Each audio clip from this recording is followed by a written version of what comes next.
Crime reporters TV ન્યૂઝમાં આપનું સ્વાગત છે।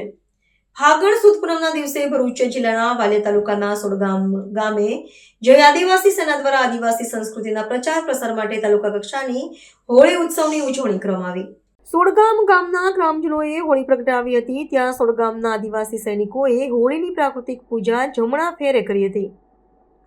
વાલિયા તાલુકામાંથી આવેલ આદિવાસી સૈનિકોએ હોળીની પ્રાકૃતિક નમસ્કાર કર્યા હતા અને ગ્રામજનો સાથે મળીને આદિવાસી દેશી ઢોળ શરણાઈ સાથે નાચગાન કરવામાં આવ્યું હતું। જે આદિવાસી સેનાના સેના અધ્યક્ષ વસાવા મહેશભાઈ દ્વારા હોળીનું મહત્વ સમજાવવામાં આવ્યું હતું। આદિવાસી પ્રકૃતિ પૂજક છે।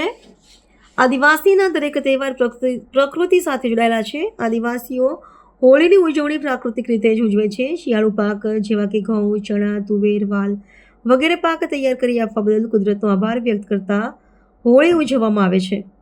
આદિવાસી કુદરતી બંધારણનું પાલન કરે છે, માટે કુદરતના નિયમ મુજબ આદિવાસી હોળીની ચારે બાજુ જમણા ફેરે ફરીને ચણા, વાટી, ધાણી, હરડા, કેરી, ખજૂર હોળીમાં અગ્નિદેવને અર્પણ કરી હોળીની પ્રાકૃતિક પૂજા કરે છે અને વરસાદની આગાહી કરે છે। પાકેલા અનાજના પોળિયા હોળીમાં સળગવામાં આવે છે। રાખ શરીર પર લગાવે છે, ઘરૈયા બને છે અને કેસુડાના કુદરતી રંગથી રંગાય છે। હોળી એ આદિવાસીઓનો પ્રાકૃતિક ઉત્સવ છે।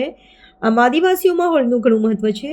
અંતે જય આદિવાસી સેનાના સેના પ્રમુખ શ્રી વસાવા હાર્દિકભાઈ દ્વારા કુદરત કી જય, જોહાર જય આદિવાસીના જય ઘોષ દ્વારા સૌનો આભાર વ્યક્ત કરવામાં આવ્યો અને કાર્યક્રમનું સમાપન થયું।